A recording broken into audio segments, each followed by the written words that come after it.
All right. Well, I want to welcome everybody to this next installment of our Applied Democracy Exchanges here at the DMC. As we mentioned before, the point of these meetings is to bring together practitioners and researchers and just people across Alabama who are doing great things in their community to innovate when it comes to democracy.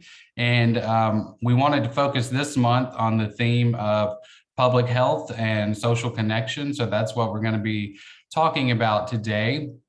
So before I introduce our guests, I want to say hello to Dr. Matthews and open the floor for him to make a few introductory comments, and then we'll get started from there. Yeah, this topic is really inviting for what these sessions were intended to do. We've had a real health crisis as a result of the COVID virus. And the medical professional community has done its job. That is, in record time, the professionals in medicine produced a vaccine. 6 months is a really good standard, and they met that standard. But as I've read the news, the participation in getting vaccinations was not good, and as a result, the United States finished far behind other countries in getting enough people vaccinated to have a herd effect.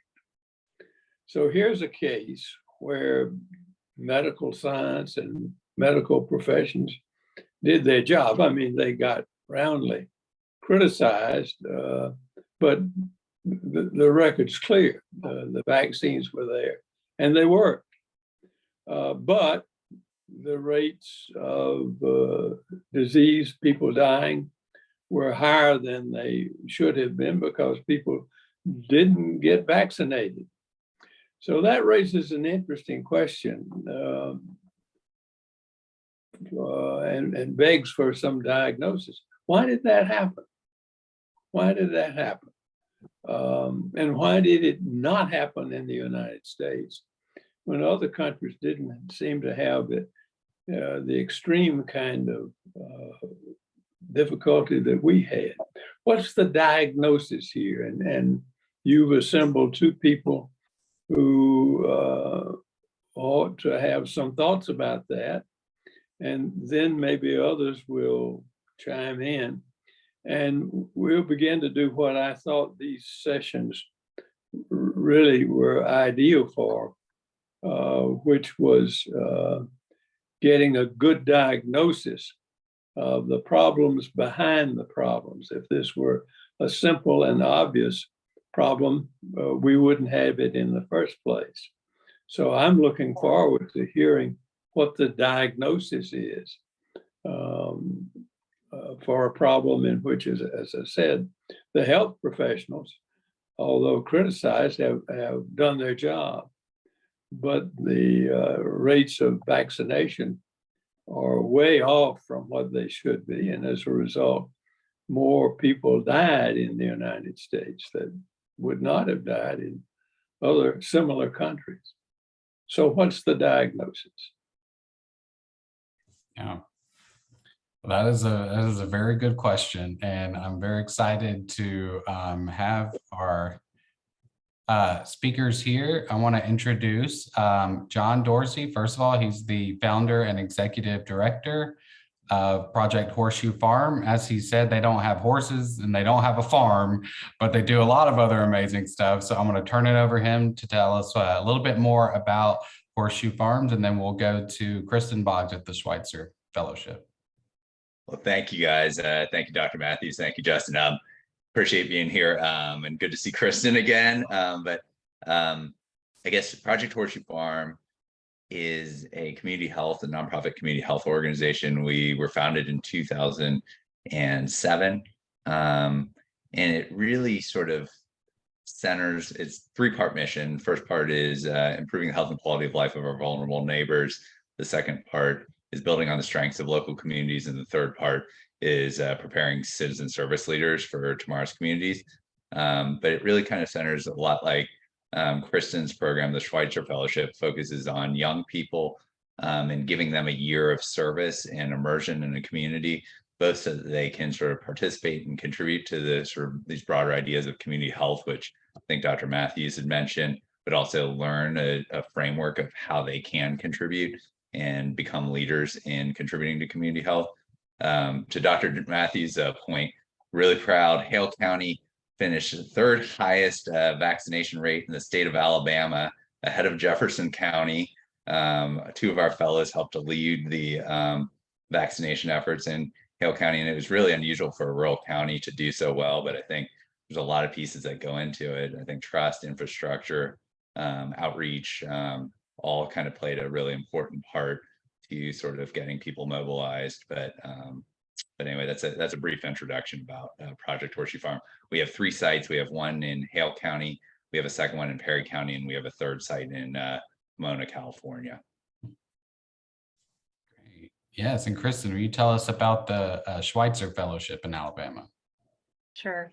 Good afternoon, everyone. So similar to Project Horseshoe Farm, our mission is really about equipping those students that we think are the future health leaders.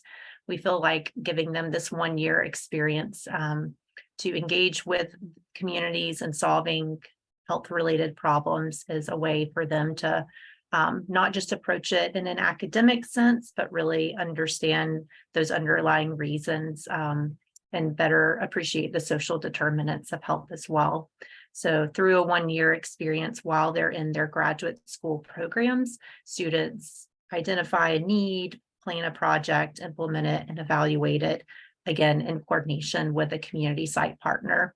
So we recruit from students in a variety of health fields, typically representing fields like medicine, dentistry, optometry, public health, social work, counseling. I'm leaving out others, but it's interdisciplinary and interinstitutional on purpose, because we feel like that's the other thing that is oftentimes missing from their training experience, is getting to see and learn from other disciplines that they're not in classes with all day, every day. So we've been in existence here in Alabama since 2015, and in that time have had a little over 100 students, or whom we've called fellows in our program, but we're one of 13 sites around the nation that's doing this as well. That's really cool. I'm just curious, like, can you tell us who was Albert Schweitzer? Because I'm sure he's had to be impressive if they have this whole program named after him.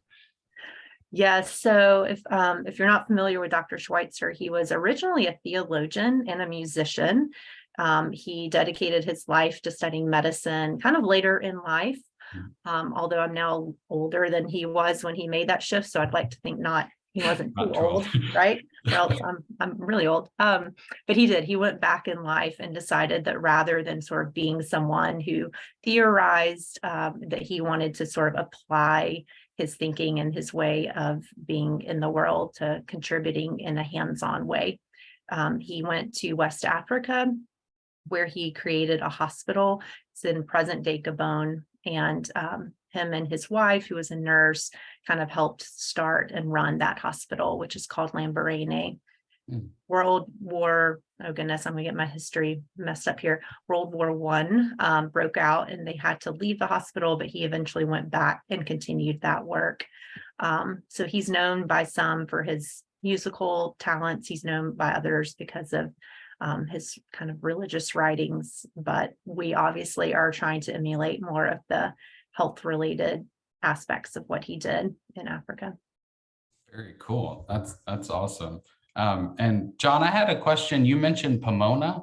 What is the Pomona connection, and how did these students get from Pomona to Hale County? So the Pomona was our third site. So the fellows, the group of fellows each reside in the communities that they're working in. So they actually stay and spend the year out in Pomona. We do have them come and visit so that they can kind of see the different sites and how the similarities and the differences between the sites, but they're doing similar work in Pomona, California. The idea was that we had started in Greensboro and started to establish what we thought was a pretty good program here in Greensboro. And then we wanted to see if it could work in a different community. So we went just down the road over into Perry County. And that was about 5 years ago. We launched that program and that was doing well. And there was somebody who was connected to us through Pomona College who had heard about Horseshoe Farm and said, hey, we need to see whether this could work in an urban setting in a culturally different place. And so 3 years ago, we launched a site out in Pomona, California. Oh, really cool.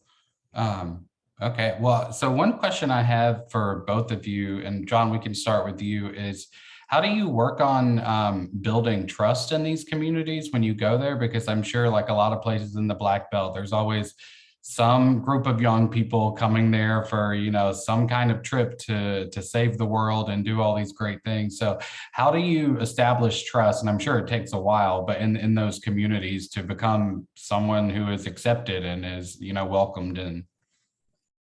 No, it's a great question. Almost everybody has seen that pattern over and over. And I think your answer is exactly right, is it takes time. So before we launched Horseshoe Farm, and I talked with the fellows about this, is I practiced, luckily was able to, when I came here, wasn't like going to try to change the world or in any way. I'm a psychiatrist by training. So I set up practice and started working with a local hospital and spent 2 years really working and just getting to know the community, building relationships, understanding a little bit about values. And I think that was a nice kind of foundation that allowed us to start to bring in a small number of fellows. And I think the continuity has been really important. So year to year, we talk to the fellows about how can you approach community? How do you sort of listen? How do you sort of work effectively with the community? How do you support existing strengths? And I think as long as we keep doing that year to year, it kind of has built upon itself. But I think is a really important point about effective sort of community-based work. Yeah. And Kristin?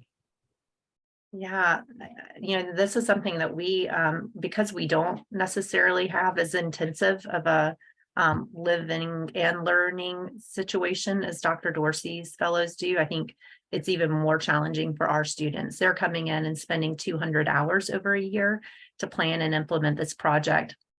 To them, that sounds like a lot of time, and it is. I want to give them credit for what they're doing during a really challenging time in their life. But we also know it takes a lot of time to build familiarity, to get to know communities, to listen and really take their perspectives into account. And so 200 hours does not, is not as much time, I guess, as we would necessarily hope for or need. So I think similarly, though, we do try to start from that position of listening. This is something that we sort of have learned over the years and that we deviate from some of our Schweitzer Fellowship peers. I don't want to say that we deviate in the sense of listening, but we learned in the first initial years of our program that students had preconceived ideas of what needs the community had and how they thought they could most effectively address them.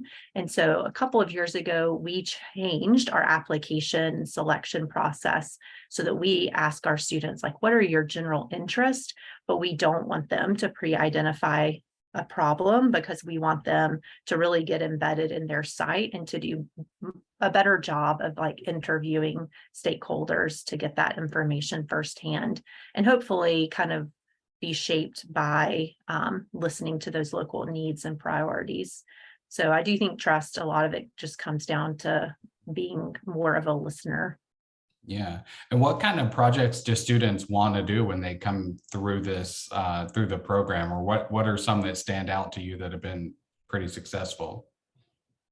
Yeah, so it's funny so there is autonomy, and I think that's one of the tensions that, again, our model is wanting to allow students to make some decisions and have the initiative to define that.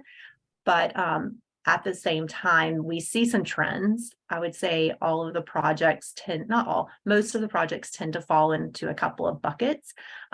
Increasing access to care, improving mental well-being, developing the potential of youth. And then the fourth one I would say is maybe more about like food and nutrition or healthy behaviors. So most of our projects are one of those things. And I think the other commonality is that if students have had a personal experience, I'll give an example of a project. We had a fellow a couple of years ago who was a parent of children with disabilities, and she had seen just how challenging that was as a caregiver to attend to her own emotional well-being. And so she, for her project, created a support group. This ended up being during COVID, so it had to shift from being an in-person to a virtual support group. But I would say that tends to be at the heart of a lot of the really effective projects as well as personal experience. Right. Yeah. And that's awesome that they can take something that they're passionate about and focus on that for this project. That's great. Dr. Dorsey, I want to ask you what, I know that, obviously the community benefits a lot from the presence of these students who are there working on these issues. How do you see the students change over time? Do you see their perspectives change? How are they, at the beginning of the program versus the end? Yeah, I mean, I think there's so many parts about what we do that's really, really satisfying and gratifying. But I think that is one of the big things. Sometimes you can see it. Like, I think one of my favorite stories was there was a couple times parents are a little bit wondering what in the world my son or daughter is doing, going to Alabama for a year. They should be going off to medical school or doing something more productive with their time. And you can feel the hesitancy sometimes when the parents first come down. And at the end of the year, when parents will say, "What have you done to my child? You've changed them," or they'll become donors. They'll become donors to Horseshoe Farm. That's usually a good sign that we've made a positive impact. But I think most of the fellows would describe that they're really strong academically, and they've gotten an immersive experience in academics and know how to analyze things and know how to sort of write about things and know how to work with ideas. But to really, I think Kristin mentioned this, is to get the hands-on experience in a really deeply immersive, where you're really devoting your full time. And I think it just exercises a completely different part of their brain, is really important. I think the other thing that we see is that they've read a lot about social determinants of health. They've read a lot about community-based work, but to actually see it and feel what that actually feels like in a real setting, in a real model, I think is something that is something that they take really with them. I think their ease and capacity, their understanding of how to work with people, how to work effectively with communities, understanding the challenges, the pacing, the politics, all those pieces. I think you can write about it and you can sort of read about it, but until you really do it. But I think fellows would almost all describe just a completely different outlook at the end of the year compared to the beginning of the year. And yeah, and we see it also just very, very satisfying. Right. That's great. I love that. Actually, we do have a question in the chat. I'm going to go ahead and take that. Kristin is asking, so how do both programs, and maybe we can start with Dr. Dorsey, how do they utilize an asset-based approach rather than just, a deficit-focused approach on what's wrong in communities and what problems need to be solved? How do they identify those assets and use those? I think it's hugely relevant to sort of Horseshoe Farm. Maybe 1/3 of our mission is to work with and build on the strengths of the communities. And so we look at that in two ways, because that sort of aspect of our mission, I think, begs the question of what strengths in the communities are you working with? And one of the things that we talk with the fellows about is that in almost every community, there are these people who sort of give of themselves, not because they have to, not because they're being paid to, but because they're quietly going about helping their neighbors. So helping their elderly neighbors, looking after kids in their community. And that sort of citizenship idea of neighbors caring for neighbors is something that almost across the board, I haven't seen a community where you don't have people who are already doing that. And you don't see any community where people say, "Hey, that's not something we want more of." in our community. And so that's the fundamental basis of Horseshoe Farm, is really this idea of building real life, not giving handouts, not giving anything else, but giving of our time and giving of our care to other human beings, especially for children, elderly people, people with mental illness, people who tend to be isolated or otherwise sort of marginalized within the community. And I think that that is a really key component to sort of knitting together and creating the strength of social fabric within a community. And so we're just adding more to what already exists in that form within each of the communities that we work with.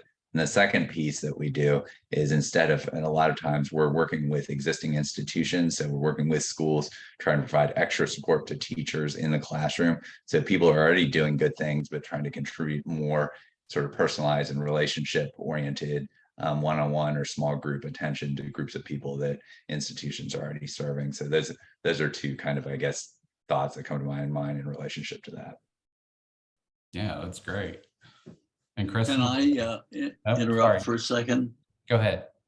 My name is John McKnight, and I founded with my colleague Jody Cressman the Asset-Based Community Institute, and created the first guide and everything that follows that. And so I just want to interrupt to say how wonderful it is 30 years later to hear you so directly talk about using this kind of approach, synthesizing it in your work. Thank you.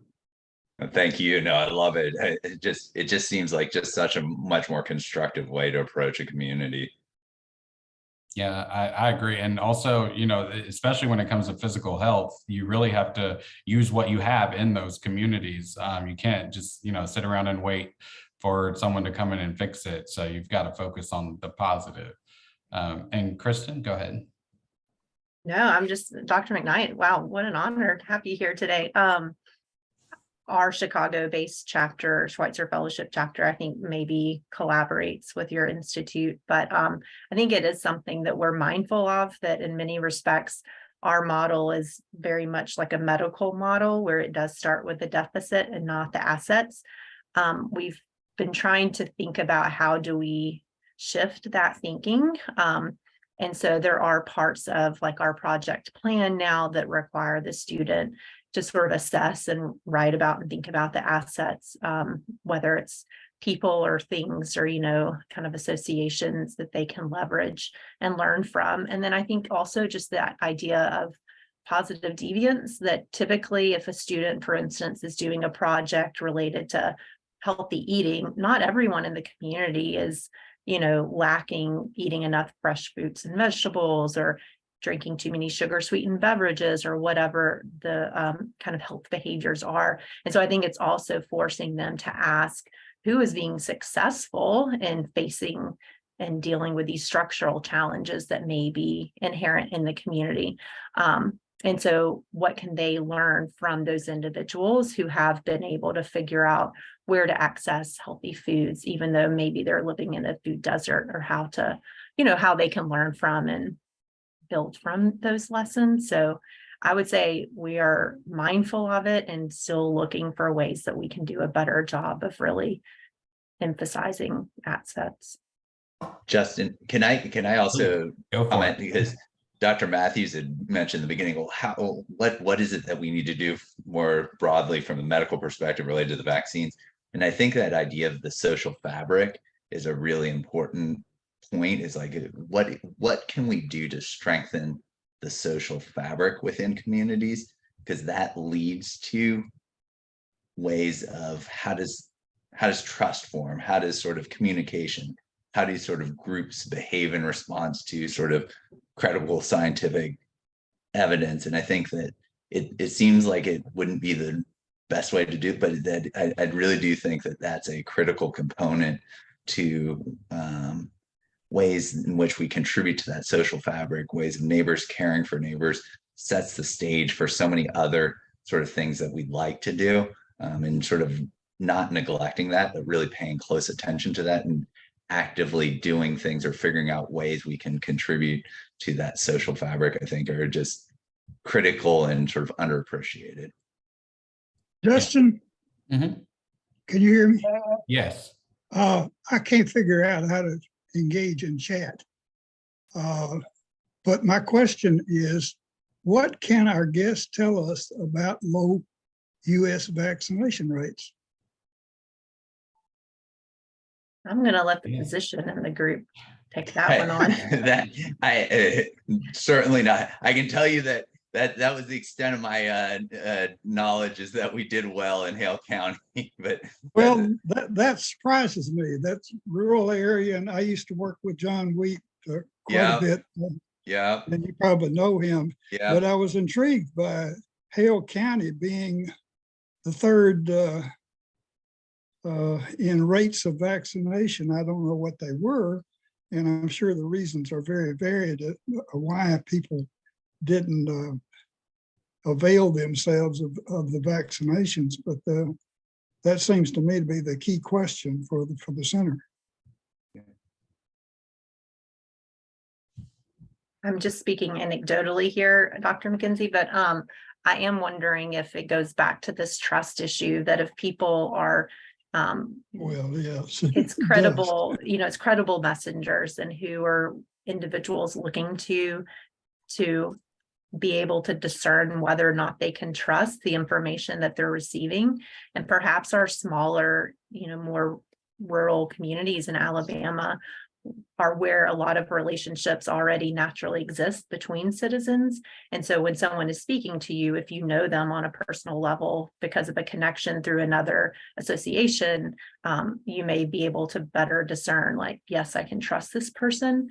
Whereas our other counties, there was a individual featured, and I'm going to have to look up to see where she was, but it was another small rural county, and she was like single-handedly credited with getting so many individuals in that county vaccinated. And it was a lot of just like door to door and going and speaking to people and answering their questions. And I don't know that there was that kind of individual attention that was, I'm sure it was happening in our larger counties as well. But again, did the person at the door personally know the person answering the door?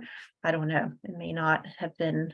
What can you tell us about the impact of technological change on participation?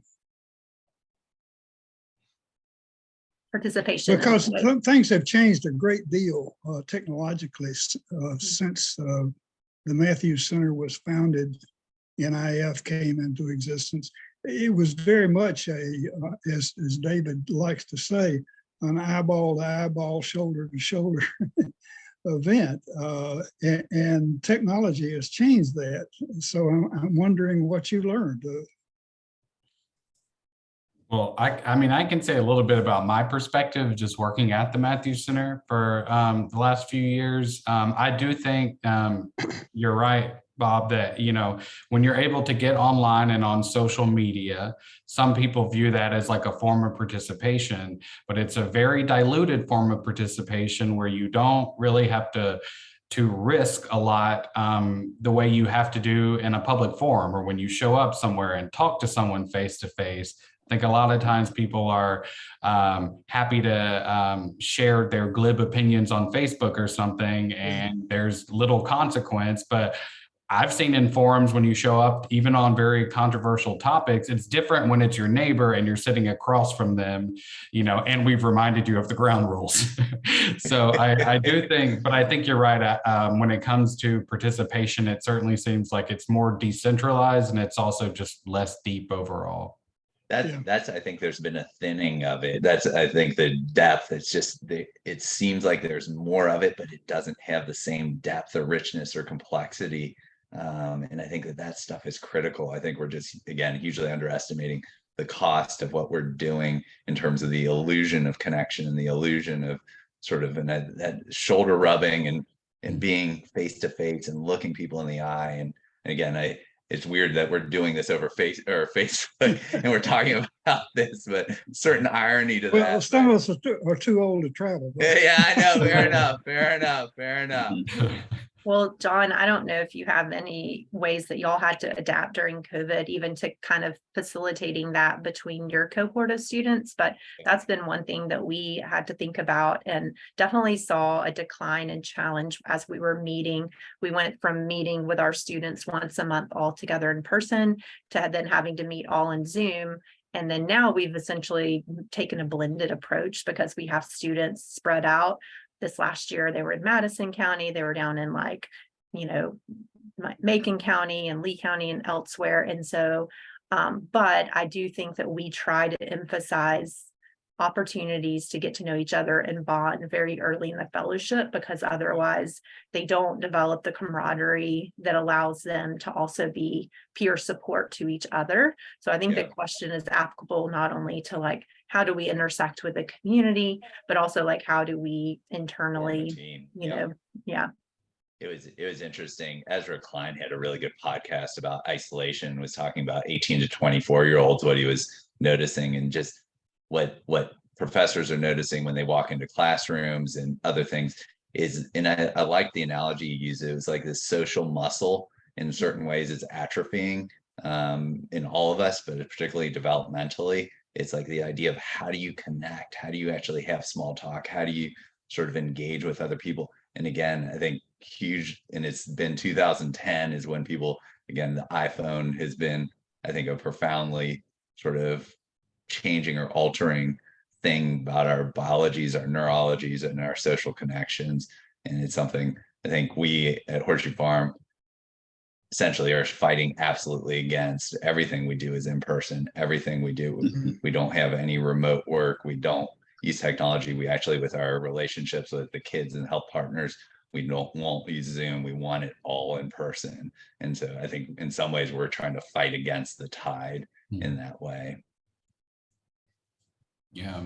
And actually that's a great segue to my next question I wanted to ask about, which is to just have you both talk about the role that social connection plays in public and physical health. It seems like one thing we did notice during COVID was that isolation can actually have like physical effects on the body. And, in these rural communities where people are can be spread out, oftentimes it may be tougher for some people who are less mobile, to get together with other people.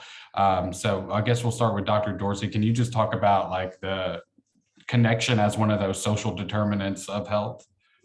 Yeah, I mean, I think it's hugely underappreciated and hugely important. Just in my practice, I'm a psychiatrist. When I see patients, I'll often ask them, they're going through terrible things, going through hardships in their life, financial, relational, all kinds of other things. And I'll often ask my patients, I'll say, who is it, or do you have anybody in your life that you can turn to, who you can trust, who you can talk with about what's going on in your life? And shockingly, 60-70% will say there's 0 people in my life who I can trust, who aren't going to gossip or use the information against me down the road or other things like that. And so life is already hard enough, but to have to go through life where you're adaptively keeping all of that to yourself is, and the challenges that some of my patients are facing are things that I can't even imagine, and probably most people in this Zoom couldn't even imagine. And I kind of use the analogy, if I could write a prescription for a caring, consistent, supportive, trusting relationship for my patients, it would be, first of all, the biggest blockbuster that ever existed. And I think 80% of my patients would be on that medicine. But we just don't think about it in those terms. And so that I think is really the central sort of point of all of Horseshoe Farm. I can share an example of a fellowship project that we had in a recent year that I think grew out of this kind of disconnection that we see, and also this reliance on technology as a way to connect. So we had 2 students that were working with an organization that serves a largely senior adult population, and yet the seniors were not comfortable in using the technology that they already had. Most of them had a smartphone or an iPad or computer or something, but they weren't able to use it to connect with family members or friends, to keep track of doctor's appointments, to just do the various kind of things. And so our students that were doing that project had planned, so to your point about like, what are some of the things that students learn in our programs? I would have said adaptability is usually that the way they intend or think things will go is not always the way. It's rarely how it usually plays out. And so one thing that these two students learned is that the amount of one-on-one guidance that they needed to sit down and spend with someone, it wasn't going to be a 30 or 45-minute session like they thought. It might be 2 hours, because that individual also didn't want to just, help them know how to get on, a Zoom call. They also wanted to tell them about what their grandchild had done recently, and so it was kind of that blending of socialization, but also trying to think about how do we use technology to our benefit to socialize and stay connected. So anyway, Margaret and Malik, I think, learned a lot through that process about socialization themselves.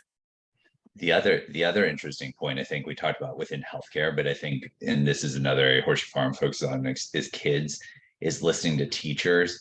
And again, people talk about it being accelerated by COVID, but predating COVID is the difficulty with sort of just functional behavior, being able to sort of participate in learning. But even coming back from COVID, the teachers are describing things that kids are doing that they've never seen before, teachers who've been teaching for 30 years.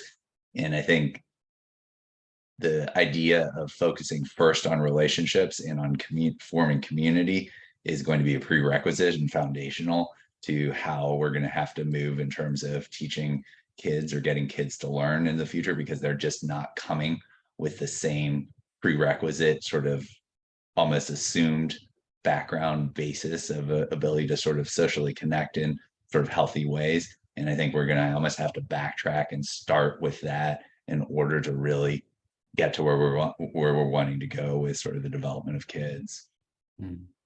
John knows this, but isolation is the ultimate punishment in POW and Torture. Yep. prison environments.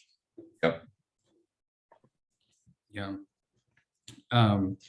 So I'm wondering, and so one thing that sort of goes along with that, and I'm really thinking about it now because I'm realizing like really how important social connection is, because like, to give a personal example, my mother will like not go to the doctor unless I absolutely force her to go to the doctor, even when she really should. And so like just the importance of having someone around that can tell you, no, like this is for your own good, you need to do this, and then, give you a ride or somehow get you to the doctor is like such an important thing that we don't really think about. And it was interesting too, Dr. Dorsey, you saying how, you have the pandemic, but it's not only, medical effects that the pandemic has, it's effects on whole other industries like school and work and all these things. And now you have these young people, some of them who have spent, half their high school career or more sort of in lockdown mode, and how that really changes the way people develop.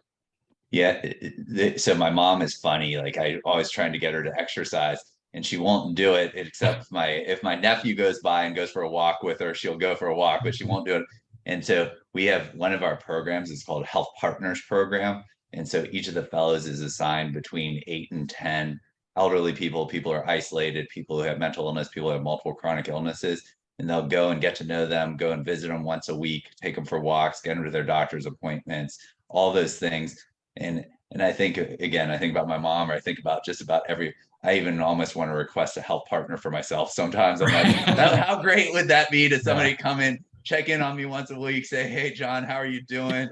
Everything going okay? Listen to me, other things like that. But those things, I mean, those simple, and it seems so simple, but those simple relational interventions. And that's where you can actually say, all right, there's something that I can tangibly do by giving of my time and my care, my attention to another human being, but particularly to human beings who don't have a lot of that in their life.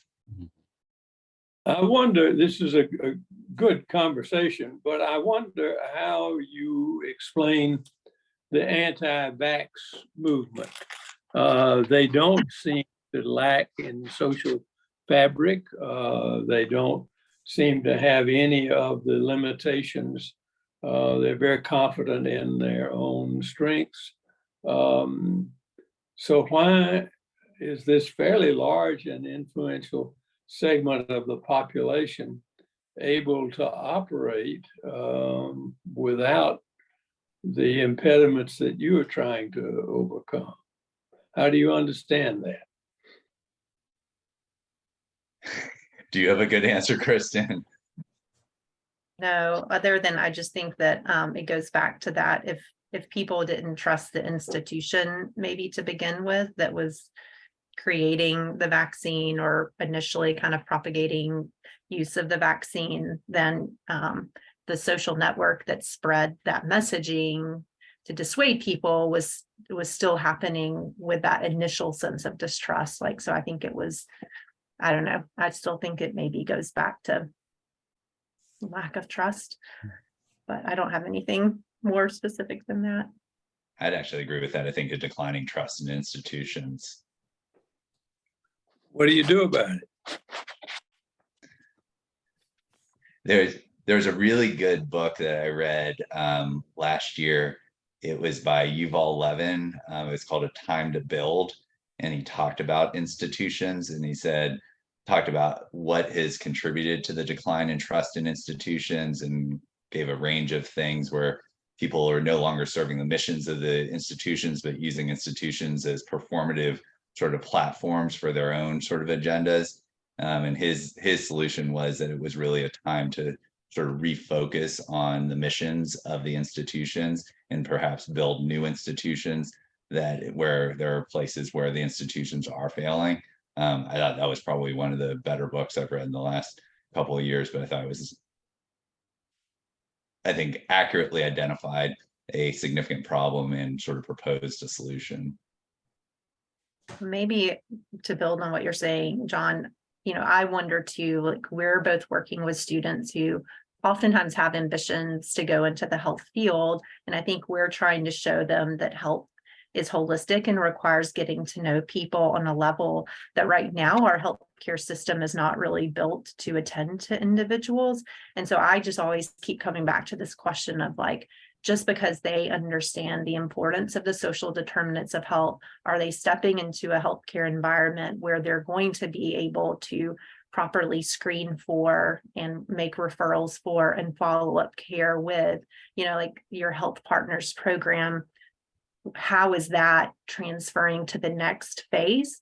And so I think maybe that's what is going to be necessary for people to rebuild trust with institutions, is for those institutions to be responsive to the whole person and not to just like, I'm worried about your respiratory health, and so I'm only going to ask you questions and think about your respiratory health, but recognizing that your respiratory health may be a byproduct of like your housing conditions or these other factors. And so thankfully, I think there is, some momentum building, even things like being able to like payment providers that are allowing now for billing for some of the stuff.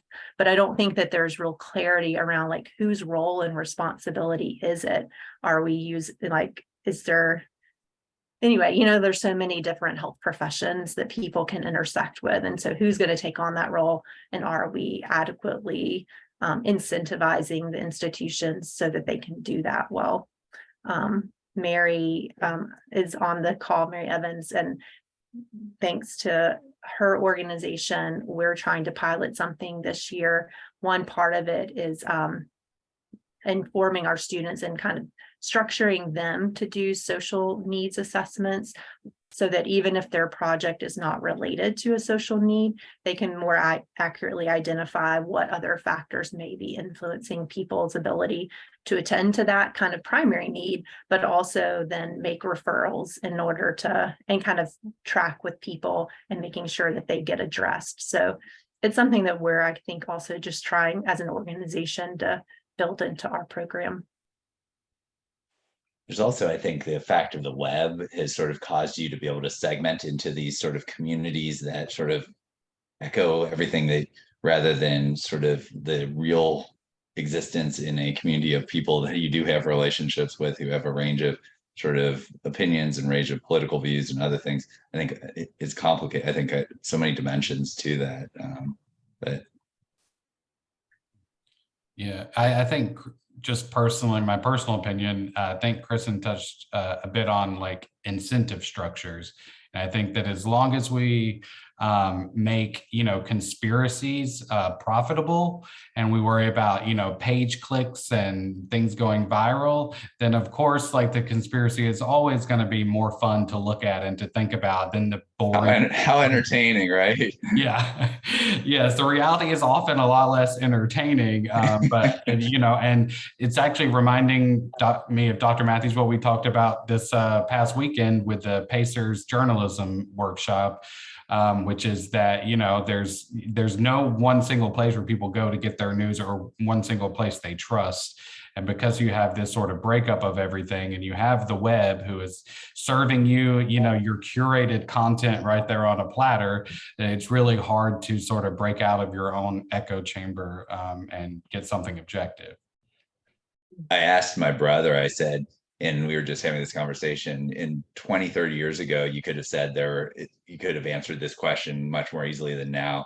Is there a single person who 80% of Americans, if somebody said this was true, that they would agree about and say, oh, that's trustworthy? 20 years ago or 30, 40 years ago, there were tons of people you could say, yeah, Walter Cronkite or any, you could say, hey, that was this person who everybody, whether they agreed or disagreed, would listen to. I don't think there's I was challenged with it. I was like, I can't think of a single person who 50% of Americans wouldn't just reflexively disagree because of who the message was coming from. Only Dolly Parton, I think, is Dolly Parton. That's a good one. But that's actually a really good one. She's an exception. Yeah, that is a good one. I hadn't thought of her. Yeah. But yeah, no, it's so true. I mean, the lack of trust, I think, is a real big issue. And then I have a couple more questions before we open it up to everybody to chime in. One thing that we talked about at the Pacers workshop for these folks who have these newspapers in rural communities is the closing of rural hospitals and rural health providers has been a really huge challenge. And I'm just wondering if you both have seen that challenge sort of play out. I know that, we're very focused on these assets, but it seems like a lot of communities used to have more assets and, sadly, they don't have those anymore. So have you sort of seen that play out in your programs? I guess, so I'm actually here doing this at Hale County Hospital right now. This is where I practice. I'm on the board of the hospital, so we're a small rural community hospital. And it's one of the things that I'm devoting a large portion of my time and energy to, because I believe in the role of the rural hospital. I think the big thing is that when we think about hospitals, we kind of use this term hospital when they're not all the same. It's like weird that we even use one word for health. If you go to UAB and you go to Hale County Hospital, there shouldn't be a single word that describes both of those. They're so fundamentally different things. There really should be two such opposite words to those. And I think our strategy, to the extent we're trying to sort of play that out, is really saying, what is the role of what a rural hospital should be doing? And again, focusing on community and relationships and sort of personalized care and neighbors caring for neighbors, things that we're never going to be UAB, but our sense is that UAB is going to have a hard time doing the things that we do. And our sense is that those are the things that ultimately people really do value. But without, and the other piece is really connecting to the larger sort of more higher tech health centers to bring that information and that sort of knowledge to the relationship, to provide it to patients, because there's just so many problems if you look at the reality of most patients' lives in our community, but I think in almost any community, the disjointedness of the system. And it's in the abstract, it works really well, but for most patients' sort of experiences, large, complex, highly technical, impersonal systems don't work well. And I think that rural healthcare and rural hospitals can be an antidote to that. Yeah, you have Alvesta Schweitzer in your meeting today. And I wonder what she would say about all of this, because she was out in rural areas working on infant mortality when she was a college student. She might have some experiences to share with you. Wanda?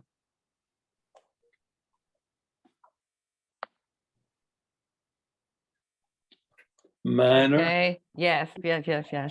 Yeah. Um, as with regards to what David sharing, what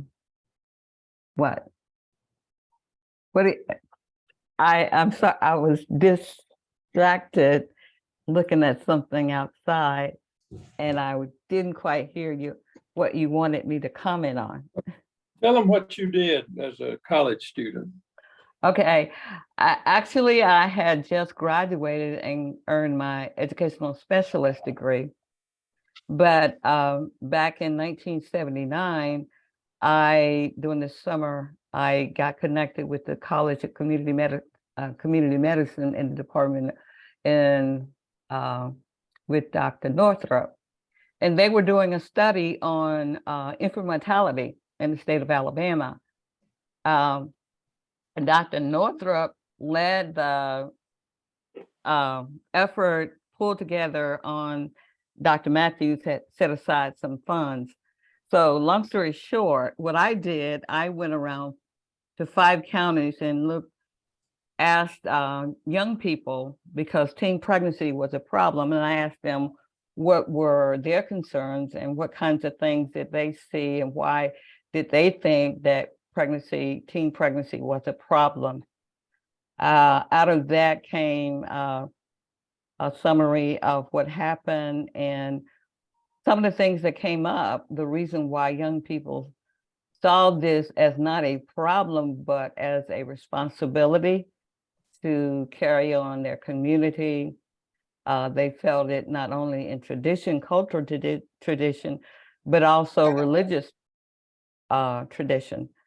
And there were some other things, but I think what I learned back then in 79, 80 was how if you ask people who are affected by the problem, what the problem is, they have a different perspective. And then you're better, and you're better able to solve their problem, the community problem, or concerns, address the community concerns. I think that's in a nutshell. Is that what you wanted, David? Is that what you wanted? Well, I'm just quickly sizing up in my head what happened. I just know that out of that whole study that Dr. Northrup had done in collaboration with UAB, South Alabama, North Alabama, there was this whole idea that working together, collaborating on concerns of the state together, that you're better able to resolve some of the statistics that happen. For example, there was this whole thing about infant mortality, like I said, but at that time, child car seats were not a requirement. So eventually legislation got together and made it so that everybody got a child seat, car seat. And then there were other things that people saw that they could do better as a group than alone. So what I hear Dr. Dorsey and Dr. Chris, what's your last name? Boggs. Kristin Boggs. Boggs. Yeah, what I hear y'all saying is that, you're bringing together, especially Boggs, you're bringing young people together so that they actually experience. I had never been into some of the homes that people had been in, live in rather, and I found that people were living in conditions where they did not have floors. They had actually dirt. They had no windows. They used newspapers or magazines or whatever to cover up keep the heat in and things like that. So it was a real eye-opening experience when you actually put people in the community and see what the conditions are of the people, and you're better able to address their concerns and actually teach them what they need as opposed to what you think they need. Yeah, that's a great point. Thank you for that, Wanda. Yeah. Yeah. And Dr. Matthews. Okay, I have one last question, which is from the chat. Could you, both of you, maybe talk a little bit more about, especially Dr. Dorsey, the differences in like the levels of trust in Alabama versus like Pomona, or like what is similar and what is sort of different in that, you know, urban setting versus a rural setting? That's a good question. I think that Alabama, the one I've moved here, 18 years ago. And one of the things is, I think, the way in which people are connected to one another. And I think that was revealed by when you're introduced to somebody. Like, it's like, who are you? Means something very different in California than it does in Alabama. And so I always ask the fellows, I go, what does that mean when somebody asks you, what comes to the top of your mind, or what are you expecting as a response? And I think in Alabama, it was, who are your people is number one, who's your family? Number two, which church do you go to? And then the way people will try to connect is whether they have common connections somewhere else, like through, so that's just how people sort of connect with one another. And I think it's wonderful. It just the way in which people throughout, not just the Black Belt, but throughout the state, everybody is about 1 degree separated from one another. So I think California, it's a little bit different. It's like, what do you do? Like, what's your professional life? Where do you live? Maybe other things. But I still think that the common features, I still think that this idea of us looking after our neighbors is something that's a universal human quality. And it's just the basis of a community. And there's great nonprofits, there's great people doing really good work out there. And I think that those are things that give you hope about the future. And I wish got more attention of the good things that are going on in almost any community I've been to. You'll find people just quietly, and some in organized way, some individually, of people just doing that work. And I wish we lauded that, gave that as an example more. And again, I think the Schweitzer Fellowship does that, and I hope Horseshoe Farm does that, is give exposure to young people, emerging leaders, about what that actually looks like and how you can go about doing it. Yeah. Yeah. And Kristin, I can reframe the question a little bit for you. I'm kind of curious, like for the students that work with you that come from outside Alabama, do you ever get students who kind of have a little bit of culture shock when they go in these communities? Yeah. That's a great question. So we do certainly have students who apply who may be in Alabama because of graduate school, but that's not their home base, if you will. One thing that I don't know that I can share an example of kind of that culture shock piece, but I will say that, you know, we're trying to be more mindful of the fact that the majority of our state is rural, and yet that's not where our graduate schools are located. And so that's therefore not where most fellows are living, and therefore where our projects take place. And so are our graduate schools prepared to, you know, equip the people that our state needs to send them out into where they ultimately are going to be needed? And that conversation is obviously much bigger than the Schweitzer Fellowship.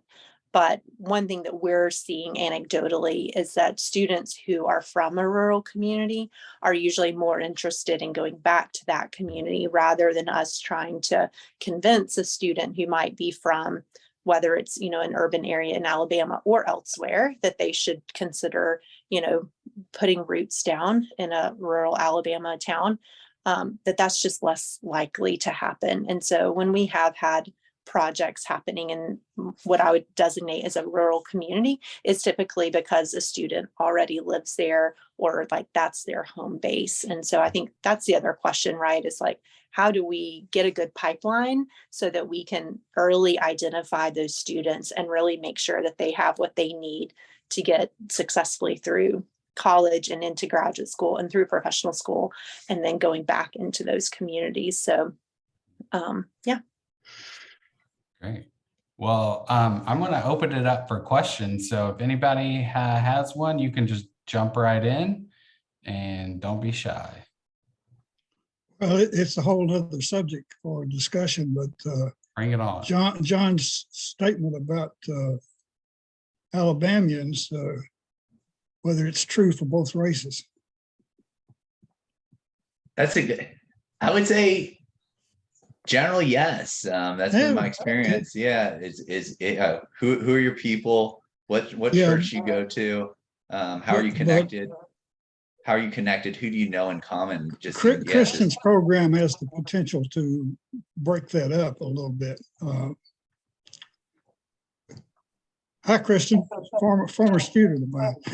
Good to see you. Other questions?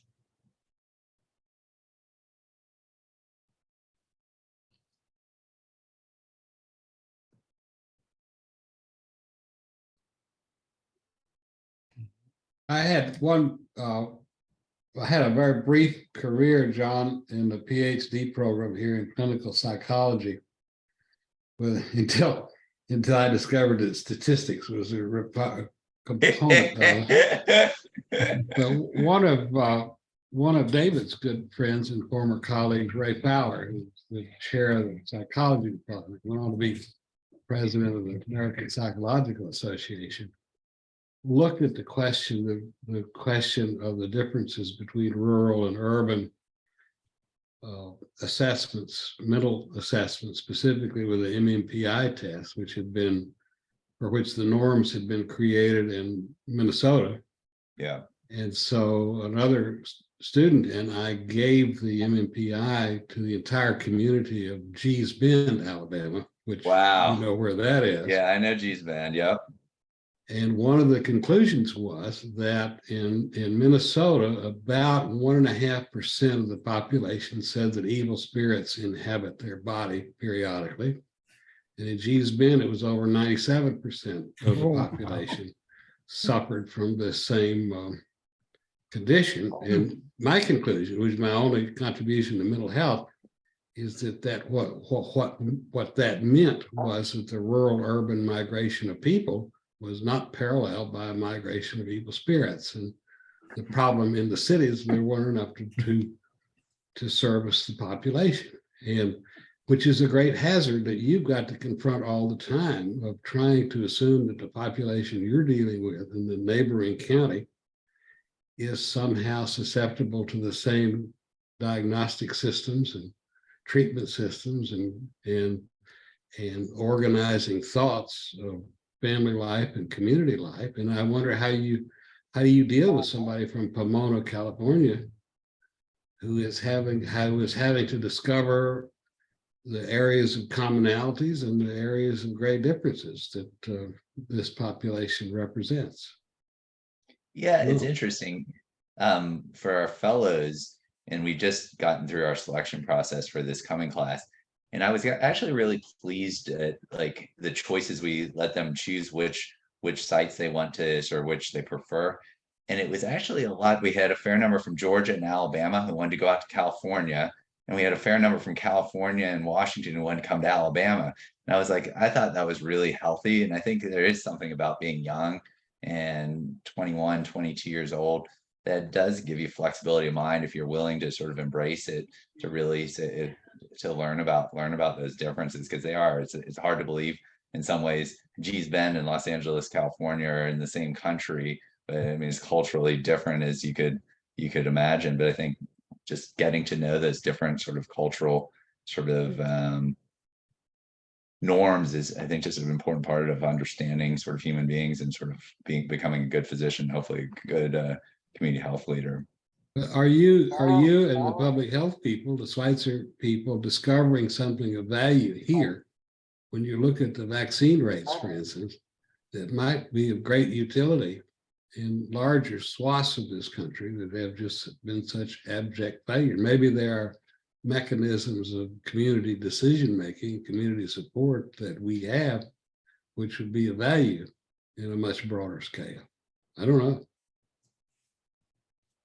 I don't know if this answers your question, Stan, but it makes me think more about not necessarily the receptivity on the end of the community members, but also like what's happening developmentally for our students, like our fellows.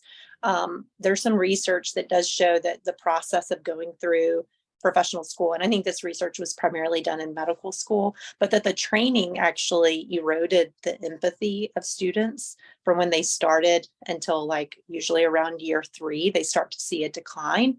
And so the question has been, well, why is that happening? And what are the mechanisms that are leading to that? And then what are the buffers that can be put into place?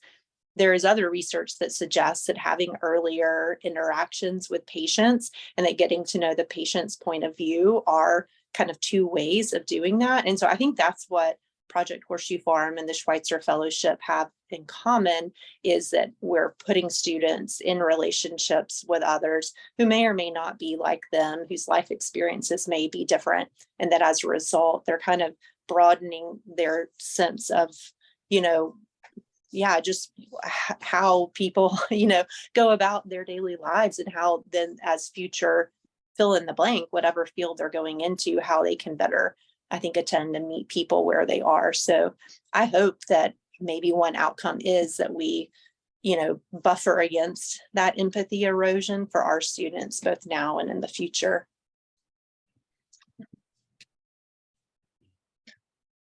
100% agree. I think, yeah, 100% agree. I have a quick question, actually. How do you measure the impact that you have in communities?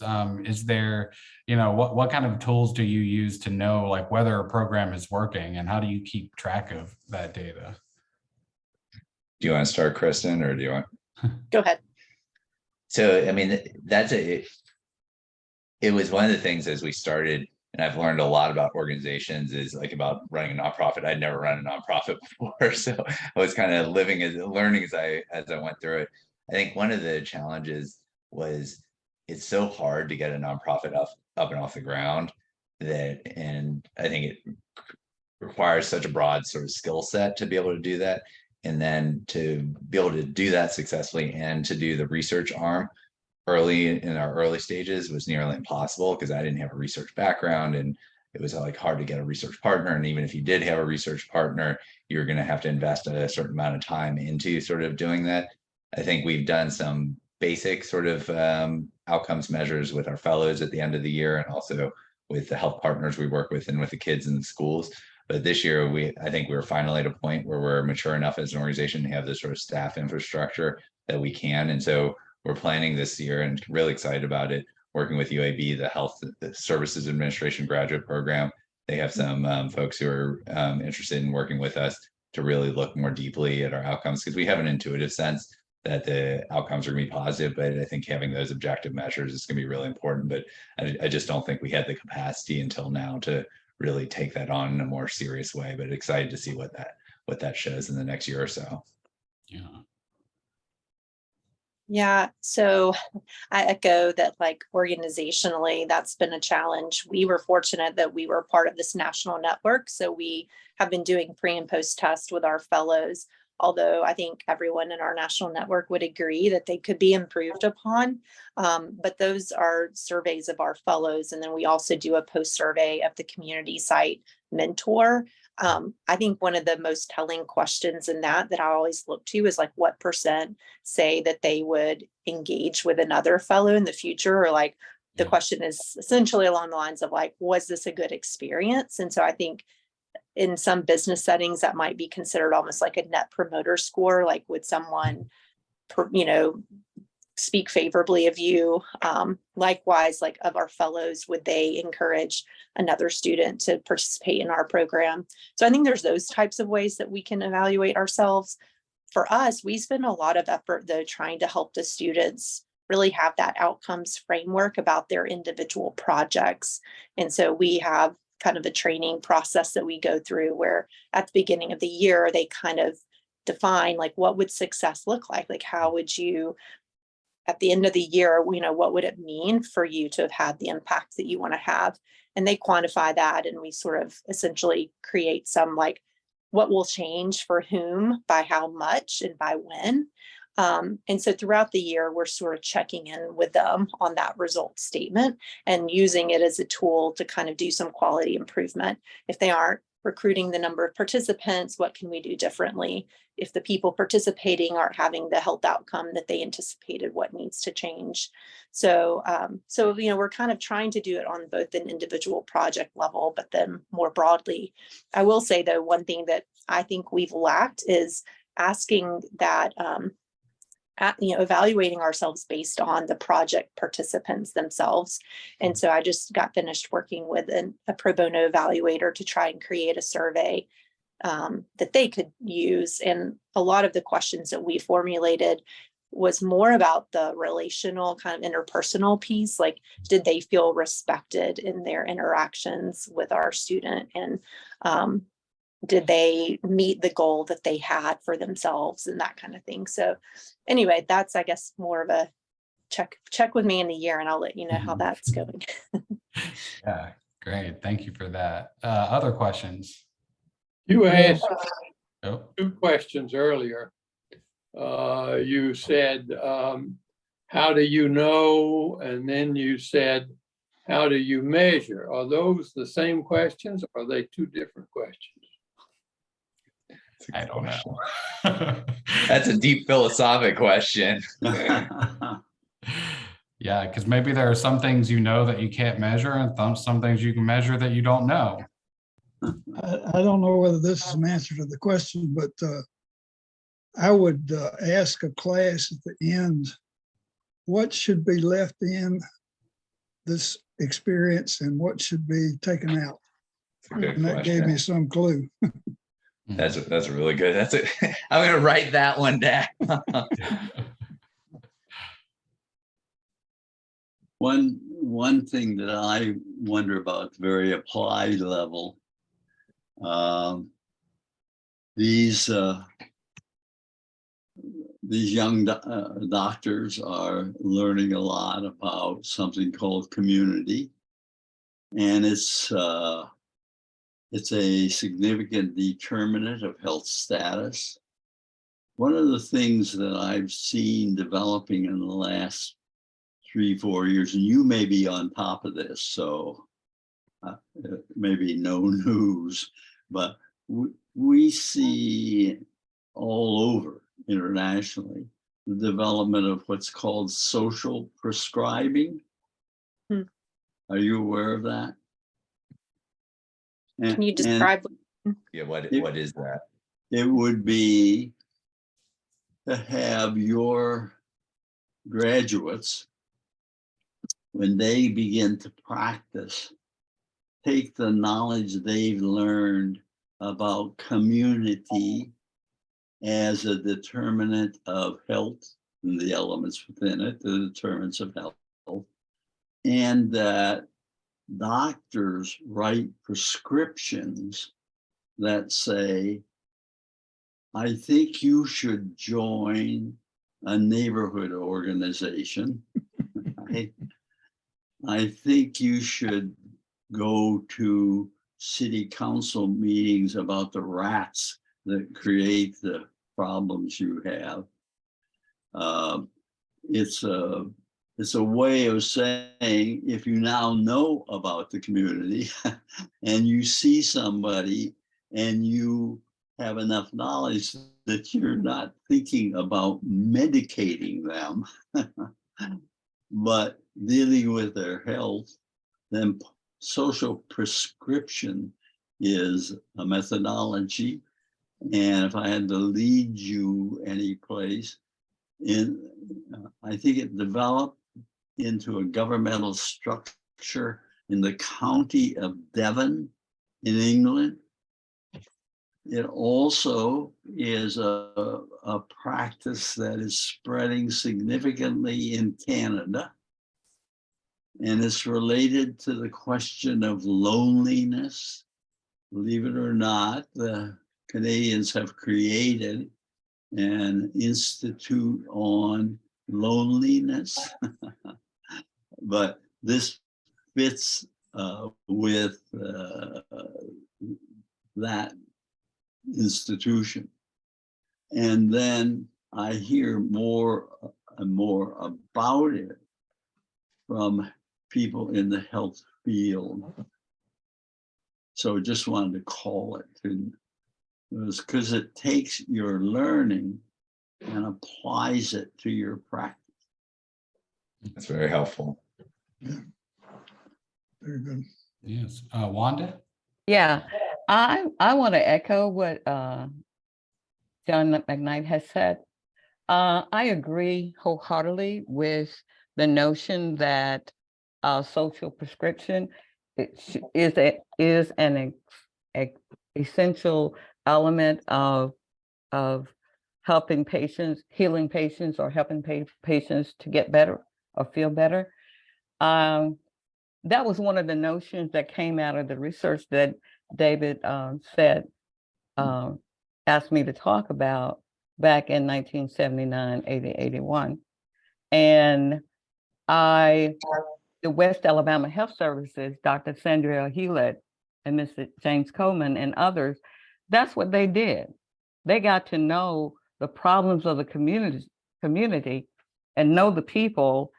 And then they actually worked on the social conditions simultaneously with the condition of the health.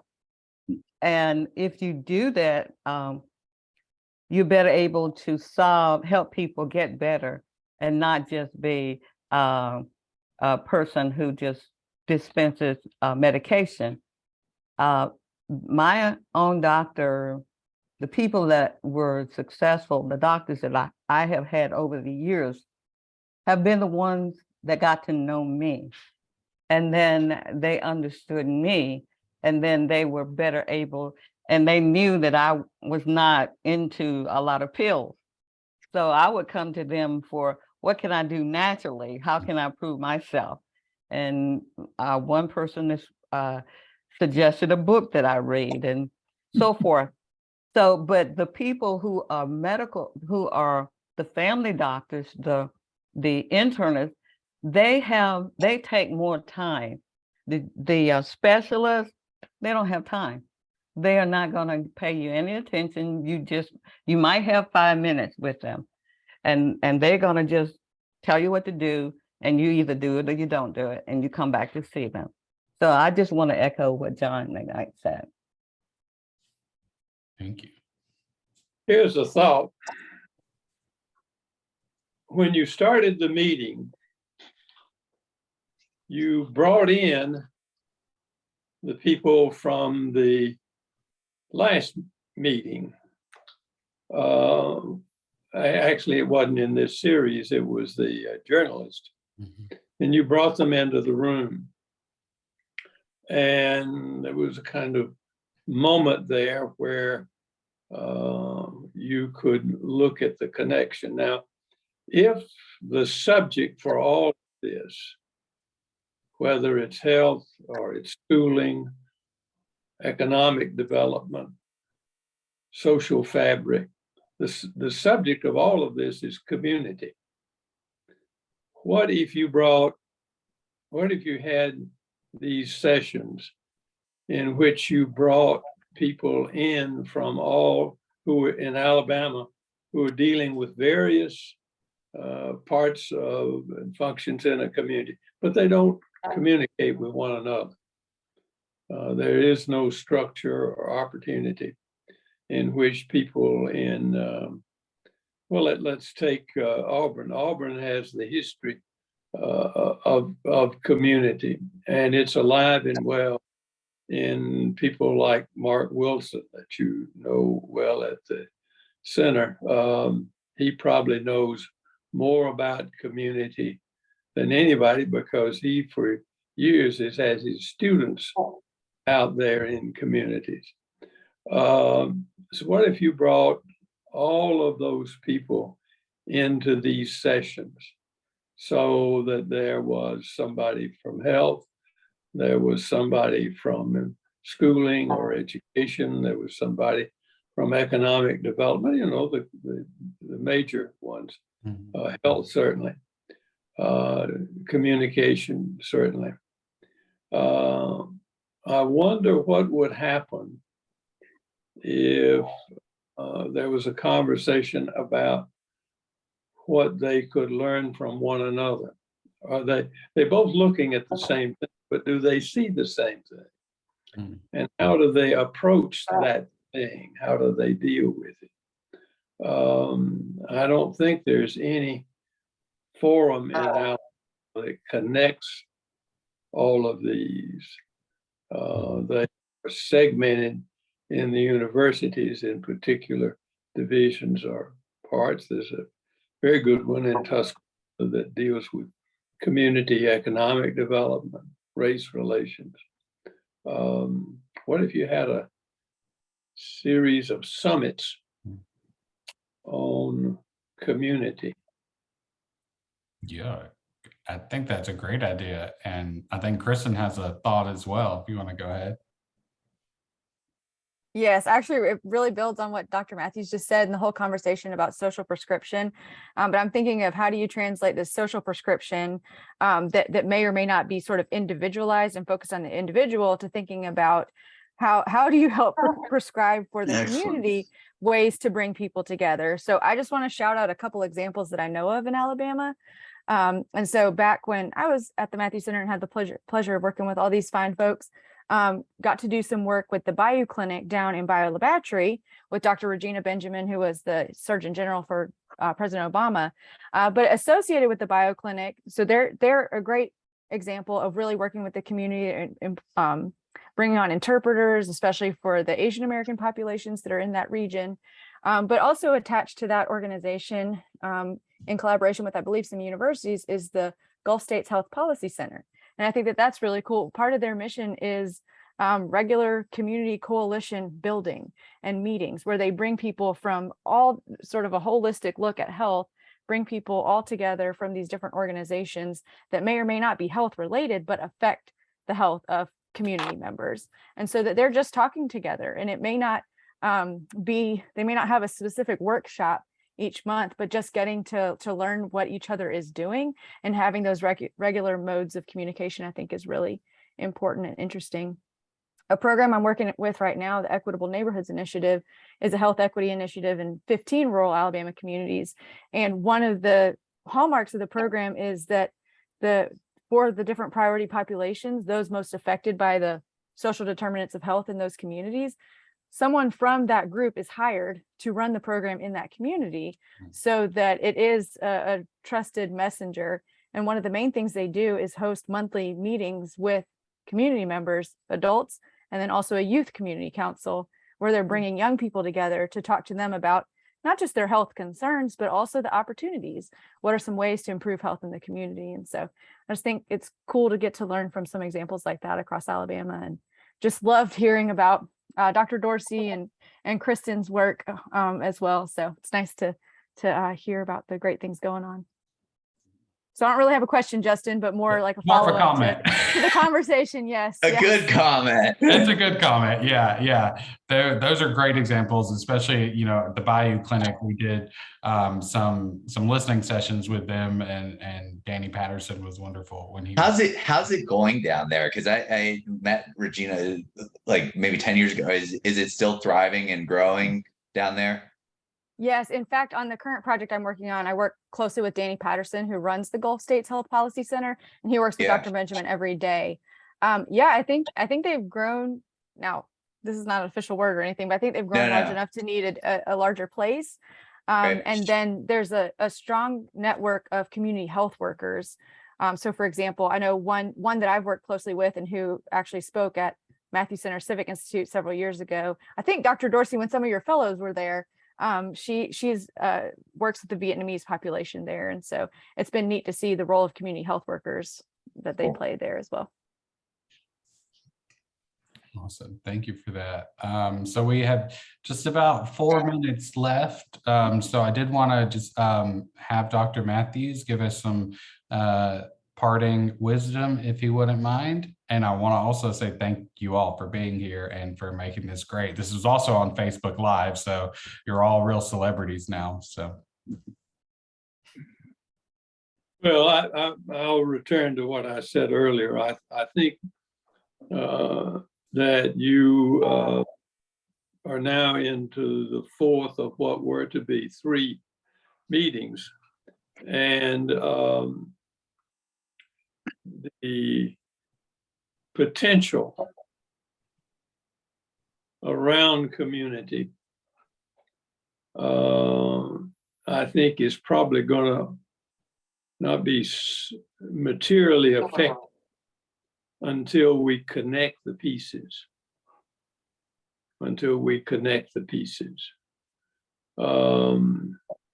We're fighting the battle like the Confederate Army. I'm going to show up at the battlefield on Tuesday, and well, I'm not. I'm going to show up on Friday. That's the Confederate tradition of organizing and connecting the pieces, what we are, what we're about. And that is really what's implied in the word community, which means to share or to care with. So I would think, absent anybody playing that connective role right now, as I say, we're all in our Confederate uniforms. It might be worth exploring ways to connect, and you're already beginning to do it. You're bringing, those of you that have been in all of these are bringing pieces from these prior sessions into the current ones.